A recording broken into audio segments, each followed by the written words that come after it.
Hi అండి. Welcome to my channel. Chicken ఎప్పుడు ఒకేలాగా కాకుండా ఇలా ఒకసారి చికెన్ ఫ్రై చేసి చూడండి.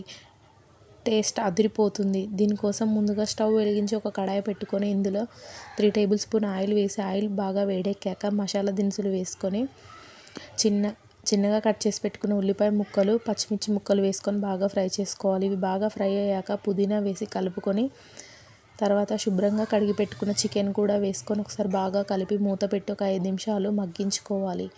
ఇలా బాగా మగ్గాక ఇందులో అల్లం వెల్లుల్లి పేస్ట్, 1/2 టీ స్పూన్ పసుపు వేసి బాగా కలుపుకొని మళ్ళీ మూత పెట్టి వాటర్ వచ్చే వరకు కుక్ చేసుకోవాలి.